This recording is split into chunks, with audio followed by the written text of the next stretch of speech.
Bismillahirrahmanirrahim. Elhamdülillah. Vessalatu vesselamu ala Resulillah ve ala alihi ve sahbihi ecma'in ve men tabi'ahu bil ihsani ila yevmiddin ve sellem teslimen kethira. Allahumme salli ala Muhammed ve ala ali Muhammed kema sallayta ala İbrahim ve ala ali İbrahim inneke hamidun mecid.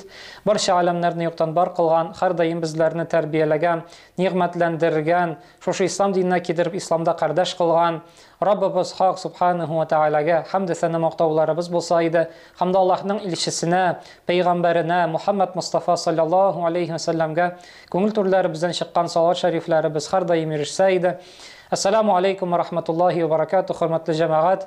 Alloh taolo shu juma kunlarimizni, juma kechlarimizni muborak qilsa edi. Bu kunlarda qilgan amal ibodatlarimizni, izgiliklarimizni qabullardan qilib ajr savoblarimizni orttirsa edi. Hamda endi butun nasharlıklardan, bütün bela qazalardan, gunohlardan bizlarni saqlasa edi. Qilgan endi gunohlarimizni, xato kimchiliklarimizni yorliqasa edi, o'z rahmatidan tashlamasa edi. Alloh subhanahu va taolaning 99 ismi var. Ular bütünsüde ko'rkam, bütünsüde motor, har birisining de ko'rkam ma'nosi bor. Hamda endi Alloh taolaning biror sifatına ishorat etadilar, shu isimleri. Hamda endi Allohning eng buyuk isimlerden birisi ol Rahman ismi. Rahmanir-Rahim deymiz. Mana Bismillahirrahmanirrahim deymiz. Fatihani o'qiganda da Alhamdulillahi Rabbil alamin. Ar-Rahmanir-Rahim deymiz. Rahman ol shafqatli zot. Alloh taolo shafqatli. Ul musulmonlarga da shafqatli. Bu dunyoda anga ishonmagan hatto kishilarga da shafqatli. Chunki Alloh taolaga ishonmasalar da, gunoh qilsalar da Alloh taolo ularga suvun da biri, oşarga da biri, selametliklerin de biri, işlerge mümkünçiligin de biri, bütünsün biri, özlerin saklay. Lakin indi Allah'ın şu şefkati, ol indi kıyamet gününde Müslümanlar üçün güne bulacak diye Allah Teala. Hem de Allah'ın şu şefkatli ismi, ol indi Allah Teala'nın şu şefkatine işaret ete. Allah Teala ayrıca şu Müslümanlarını yarata, ona namaz kılgan, urazat tutkan, onun için gıybet kılgan kişilerini yarata, onlarını saklay hamda onlarga şefkatli bular. Nindi günah kılmasınlar. Eğer de onlar Allah Teala'nın kuşkanlarını utiler iken, haramları bulsa da, günahları bulsa da Allah Teala öz şefkatinden, öz rahmetinden onlarını gafu ete.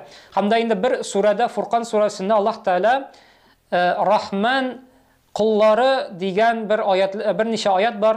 Rahman kulları, yani Allah Teala'nın şefkatli bulgan Allah'ın kulları degan oyatlar var. Hem de şu kullarının, şu kişilerinin bir neçe sıfatı var. Allah turunda Allah Teala bizge söylüyor.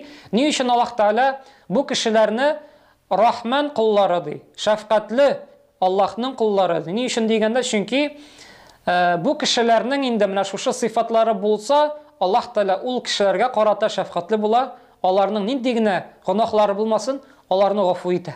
Hem de Allah Teala ite وعباد الرحمن الذين يمشون في الأرض هونا وإذا خاطبهم الجاهلون قالوا سلاما. Rahman'ın kulları, yani şefkatlinin kulları, şular ki onlar jirde tübençilik bilen yürüyorlar. Nadan kişiler onlarga deşken şakta bak söz eteler. Yani şu birinci sıfatı indi bu kişiler bu dünyada tübençilik bilen yürüyorlar. Onlar uyalşan, onlar indi günahtan korkarlar. Günahtan, naşar işlerden uyalalar.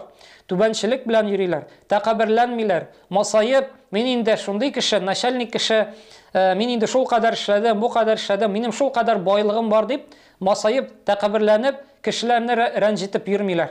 Onlar indi özlerinin urunlarını bilerler, öz tübençiliklerini bilerler, Allah'ın kulları ikenligini bilip, onlar indi tübençilik bilen, uyalşanlık bilen yürüyorlar bu dünyada. Hem Allah Teala ite, hem de onlarga karatadı. Nadan kişiler, biren indi naşar söz deşseler, nadan kişiler indi onlar bilmişe, öz nadınlıkları bilen, kişilerini rencitirge mümkün. Neşo şundi kişiler onlara kilip de, birer naşar söz etseler, rencite başlasalar, onlar indi onlara karata, nadan bulmuyorlar. Onlara karata, şulay yok, tübençil bulalar, hem de indi pak söz gine eteler. Onlar kibik, onların derecesine düşmüşe, indi naşar sözler aytmıyorlar. Hem de ite, onlar Rabbileri üçün secde kılıp, hem ayak uğra turup, namazda halde tünne ötkerelerdi. Üçüncü sıfatı, Rahman kullarının, üçüncü sıfatı, onlar tünlerin namazlarda ötkereler. Biz инде мусульманнар Аллаһның рәхмәте белән 5 вакыт намазларыбызны кылабыз. Ул инде 5 вакыт намаз инде фарыз намазларыбыз. Ул безнең бурычыбыз. Ләкин әле 5 вакыттан кала өстәмә намазлар да бар, өстәмә гыйбадәтләр дә бар. Һәм дә менә шушы рахман куллары, алар 5 вакыт намаз белән генә шикләнмиләр. Төннәрендә торып, ничәдер вакыт булса да, шушы төннәрен намазларда үткәрәләр. Аллаһ Тәгалә әйтә, алар Раббылары өчен ихлас рәвештән сәҗдә кылып һәм ая күрә торып намазда хәлдә төнне үткәрәләр ди. Һәм шулай әйтә, алар әйтәләр, эй Раббыбыз, бездән җәһәннәм газабын ал, аның газабы бит аерылмый торган хәлакәт. Ягъни менә шушы 4нче сыйфаты рахман куллар шушы кешеләрнең алар инде һәр вакыт дуада булалар.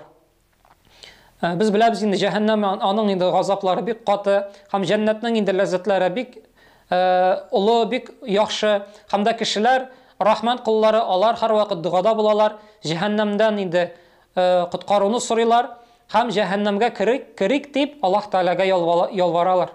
Менә шушы намазларында, гыйбадәтләрендә инде җәннәткә керәбез дип кылалар һәм дә инде дуада сорыйлар, һәм дә инде харамнардан тыйлалар ни өчен? Җәһәннәмгә эләкмәс өчен, һәм дә инде Аллаһ Тәгаләнең газабына, аның ачуына кирмәс өчен. Шуның өчен дуада да, эй Раббыбыз, безне җәһәннәм газабыннан коткар дип әйтәләр. Һәм Аллаһ Тәгалә әйтә, туру һәм урнашу өчен бу нинди яман урын.